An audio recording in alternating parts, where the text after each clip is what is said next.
You are listening to Downright Sports with Notorious Sports Critic Brent Reed. Yeah, welcome everybody. Welcome to an all-new Downright Sports. I'm your host, Brent Reed, the Notorious Sports Critic, and this is an all-new show being recorded on Wednesday. Normally the podcast, new episodes drop every Wednesday. They're going to drop, you're getting it fresh. Never listened to Downright Sports before? Well, buckle up. This Downright Sports is a sports show for sports fans, and I am the ultimate sports fan, otherwise known as the Notorious Sports Critic. You can listen to Downright Sports. Wednesdays, new episodes download at 12, except for today. They're going to download a little later in the day. You can listen on DJ Chase Radio. You can listen on DynastyRadioNY.com. On Thursdays at 8 o'clock. You can listen at 8 o'clock in the morning on Saturdays at Fab 94.5 The Hits. Saturday at 3 p.m. at Trap Radar Radio. And Sundays at 12 noon on She Real Radio. You can know. Last night, my New York Yankees, yes, my New York Yankees, because I'm a giant Yankees fan. Aaron Judge did it. Last night, Aaron Judge hit number 60. He's the first Yankee to hit 60 home runs since Roger Maris did it in 1961. And in fact, Roger Maris, so a little backstory. Babe Ruth hit 60. Was the only player to do so until 61, but Babe Ruth hit 60 in 1927. All right, and the record stood for years, over 30-something years. The record stood, and when Roger Maris was getting closer and closer to breaking the record, baseball changed the rules on it. They decided that it wasn't fair that Roger Maris would hold this record with Babe Ruth because they were going to play more games. I think it's nonsense that even was a conversation. But when Maris hit the home run, he did not hit it in the same amount of days as Babe Ruth did. He actually hit it either the last game of the year, game 162, or it was after Ruth, because Ruth and those guys back in the old days, they only played 154 games. But that's because they didn't have lights. Lights, they didn't start playing in night games until the 50s, I think. And they didn't go past St. Louis. That's as far west. Roger Maris played in California because in 61 was the first time they went to go play in California. They had the Anaheim Angels, the Dodgers were out there, but for the American League, the Anaheim Angels, that was it. There was nothing else, or the Los Angeles Angels, however you want to call it. No Yankee has hit 60 since Roger Maris did it in 1961, and Aaron Judge being the first to do so. Now, others have come close. I think A-Rod's hit 50-ish. That's it. Like, there haven't been a slew. Judge hit 50 his rookie season, but there haven't been a slew of Yankees that just been putting up monstrous home runs. And it's funny because the Yankees have the reputation, their nickname are the Bronx Bombers, but they haven't had a collective group of guys, they haven't had one individual since Ruth that just puts up astronomically monstrous numbers. Now, Reggie Jackson was a home run hitter, Mantle home run hitter, Mantle hit 50 a few times, Joe DiMaggio was a home run hitter, but I think the most he might have put up was like 40-ish. You had A-Rod who hit 50, I think, once as a Yankee. Giambi never put up 50. I'm thinking of all these power hitters the Yankees had. Dave Winfield never put up 50. Don Mattingly never put up 50. But these were all great hitters. You just never saw them do what Aaron Judge did. And the significance of what Judge has accomplished this season is huge. Now, it's a contract year. So what better way to go into a contract year than showing them, hey, let me do something that nobody was thinking. Now, people thought Judge could do it. Giancarlo's can do it. Vlad Guerrero Jr. could do it. Francisco Tatis. There's a lot of big, Bryce Harper. These are big hitters, but the fact that this particular year, Aaron Judge decided, you know what, I'm just going to ball out. And I don't know if he decided that, but if you watch Aaron Judge's career and the growth he has shown, the guy gets better every year. He just has. He has literally gotten better every year. Years where he is healthy, years where he gets to play the entire year. He has shown so much growth. This is a guy that when they called him up, we all laughed because he couldn't hit the ball. Like, we all looked. If you were a Yankee fan, you said, who the heck is this Aaron Judge? And the biggest thing you could say was, this guy is big. Like, he's big. But sometimes when you look at a player or you watch a player, you easily can see, oh, that individual's got it. Like, that guy, there's something about him. He's got that aura. He's got that star factor, or as I like to say, that Showtime ability. And you now look at what he was able to accomplish this year, what he's been able to accomplish in his career, and the conversation now has to shift. Where's Aaron Judge ranking? Now, before we go into rankings, because that's the whole point of sports talk, it's rankings. Everything is rankings. How do you rank everybody? Everybody's a talking head. The significance of what Judge has done this year historically is huge, okay? He's 30 years old. He's basically the face of baseball. This is big, and I'm going to touch on, I wrote down a list of questions that need to be addressed, and I'm going to address them in order. So there's a lot. So let's unravel this. Where does Judge rank in Yankee history? Good question. Where's Aaron Judge ranked in the history of the Yankees? I don't know if you can rank him in any of the top 20, but I think he can crack it. He needs a championship. The Yankees are defined by championships. The Yankees are defined by winning. It's not MVP awards, because Derek Jeter doesn't have an MVP award, and it's arguable Jeter is the top 4 greatest Yankees of all time. Okay? But if you were to start to look, if Judge can find a way to get into if Judge can find a way to get into the World Series and winning a World Series, he easily replaces tons of guys just based on what he did this season alone. I think if you look at the list of Yankees in the category of who has won, all right, who has won the most, who has just kicked butt and been the face of baseball, the face of a league. You got Ruth, clearly will always be number 1. I'm putting Derek at number 2 for what he has achieved as a player, what he's achieved off the field, and his just all-around accomplishments. The guy is without a doubt the ideal baseball. He's the ideal professional sports player.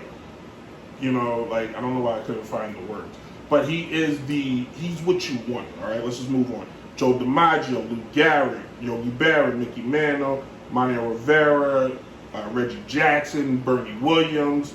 God almighty. You got to go with Whitey Ford. You got to go with Ron Garland. Not Ron Garland. He played for the Mets. Louisiana Lightning. I can't think of his name right now. But Ron Dodrick? No. I don't know. Doesn't matter. Those guys you kind of want to put in there. You put them clearly in there, okay? Judge is on that other way with guys like, I think he's in that red category. It's a 2-man category with Don Mattingly, Aaron Judge. Guys who are fit, great, but have not won a championship yet. But you want to see, like, those are the guys you can't help but just consider them in a different stratosphere, okay? If Judge can win a World Series, if Judge can win a pair of World Series, I think Judge easily moves up because Judge is homegrown, puts him in the same category as Mickey Mantle, I forgot. Puts him in the category of Mickey Mantle, Joe DiMaggio, Lou Gehrig, Yogi Berra, Rivera, Jeter, all homegrown. Ruth, not homegrown. Reggie, not homegrown. Okay? Don Mattingly, homegrown, but never won a championship. The championship is the ultimate, that puts you in a different stratosphere. That puts you on a different plateau. I know some people think the championships don't matter. They are lying to you. If you're playing a professional sport and your goal is not 1, to get paid, 2, to win, 3, to be the best, then it needs to be to get paid and win. You need that, okay? My other question, and I'm going to kind of put it together because my other question is, how did the Yankees in Major League Baseball fail promoting this moment, and what should they do differently? Major League Baseball has done a terrible job as far as taking their star. You got Aaron Judge chasing history, and he's playing on the team where the record was set and then broken. This segment's going on a little longer than I thought it was going to expect it. I'm heated now. You have an opportunity to take a guy with no kind of baggage, no kind of controversy. He does and says everything right. The other day he had 59 acts. What are you going to do when you hit 60? He says, I'll see what happens when we get there. I'm worrying more about winning. That's the conversation. That's that Michael, Derek, Brady. If you take Michael Jordan, if you take Aaron Judge and put him in the NBA and he's chasing a record, mark my words, he's on everything. Covers, magazines, internet. He's being interviewed by every Tom, Dick, and Harry. Okay? You take Aaron Judge and you put him in the NFL. They're doing NFL life stories. They're doing conversational pieces. He's America's darling. This is a I hate to do this. This is a biracial kid from California who was adopted. How is this not the biggest story in America right now? How is Aaron Judge chasing history right now, wearing the uniform that Ruth wore when he did it in 1927, and the uniform that Roger Maris was wearing in 1961 when they both did it? How is this not the biggest story in sports? How if you're Major League Baseball, the commissioner is not shown at the game? How are we not talking to the Maris family? How are we not finding people who, this is just the craziest thing. We're not. Now I get it. Baseball feels like they've been burned because of what happened in 1998 with Sammy Sosa and Mark McGwire. But I got news for you. If you feel like you were burned, you won't, because you benefited from it. If you feel like you were burned by Barry Bonds, you won't, because you were benefited from it. Here's your moment to show the world we're not cheating anymore. In a year with a young player, Francisco Tatis Jr. gets popped. And he wasn't even playing. He was at home hurt. He still got popped. Judge has been in the league now. If we pull up Judge's numbers, Judge has been in the league now since 2016. He's been in the league 7 years, okay? 7 years, no controversy. 7 years, he's been big. 7 years, he's been strong. 7 years, this guy has been putting up numbers that everybody would stand back and applaud in today's baseball, and I use that word strongly.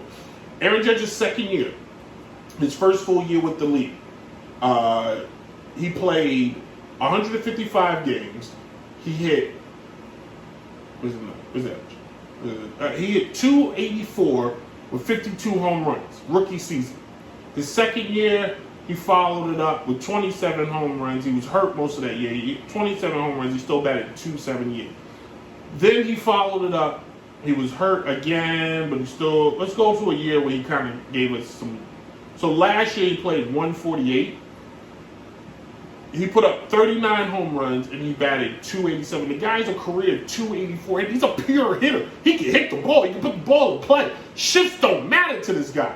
And this year, his 7th year, 30 years old, when guys come into their prime, he's doing things. He's in the Triple Crown. If the season ends today, Aaron Judge will win the Triple Crown, which puts him in more rare company because he'll be the first guy since Miguel Cabrera to do it like a few years ago. Miguel Cabrera was the first guy in 40 years to do it. He'll be the first Yankee since Mickey Mantle did it, I think in like 1954 or something crazy like that. Like, they're not celebrating this guy enough. They're not talking about this guy enough. They're not putting him in the conversation with the all-time. There's no reason right now. It's going into week 3 of the NFL. There's no reason that Aaron Judge is not talked about as much as Dak Prescott on the Dallas Cowboys. And Dak Prescott ain't won jack. If you handed out awards to guys who were hurt all year, Dak Prescott wins it. There's no reason why Aaron Judge is not in the same conversation. He's not standing shoulder to shoulder with Patrick Mahomes. Young players who are great. Patrick Mahomes has a championship, Aaron Judge doesn't, but you get what I'm saying. Baseball is still talking about Shohei Ohtani potentially winning the MVP award. But get that out of here. All right, Shohei is great. We've seen it. We've done it. His team ain't even smelling the playoffs. His team has been eliminated 8 straight years. We're talking Mike Trout, the greatest in the league. His team, since Trout has been on the team, he's made the playoffs once. But we still celebrate him. Aaron Judge's Yankees are consistently in the playoffs. Aaron Judge's Yankees are consistently in the conversation for the World Championship. Aaron Judge's Yankees have been consistently favored, even though I don't think so, but been favored to win. Why? Because Aaron Judge is on the team. But Major League Baseball, once again, has failed him. Failed. And some of it has to do with his own team, the Yankees, not giving him the love and support, because when you got a moron like Brian Cashman running the team, making decisions like Aaron Judge should have been signed in spring training. Just based on who the guy is and what others have done, Judge should have been signed in spring training. He should have had a fat contract, paid the man. He's been quiet about it. He doesn't complain about it. But instead, what did you choose to do? You treated him like he was some poop butt because one of your nerds in the front office was like, well, players lose their value after 30. Enough. I'm glad next year baseball is taking a step back and saying this analytic stuff is out of hand when they get rid of the shifts. All right? I've gone on too long. Anyway, thank you all for listening and watching Downright Sports. I appreciate it. New episodes will download today. Sometime today. You can listen to Downright Sports on DJ Chase Radio. New episodes premiere on Wednesdays. Listen throughout the week. You can listen at 8 o'clock Thursday night on DynastyRadioNY.com. You can listen at 8 o'clock in the morning on Saturdays at Fab 94.5 The Hits. Saturday at 3 p.m. at Track Radar Radio. And Sunday at noon at She Real Radio. Download, subscribe, and like. Leave a comment at Apple Podcasts. Listen and like at Spotify, Google Play. Leave a comment and watch at YouTube. And also go to, that's the wrong mouse, go to TikTok and Instagram to check out latest clips and latest updates. I appreciate you guys. New news coming this way. Downright Sports will start having live radio episodes starting in October. So how cool is that going to be? So excited for that. And then, yeah, it's happening. The NBA show is next week. So thank you all for watching and listening. We'll see you guys later. Be safe. Deuces.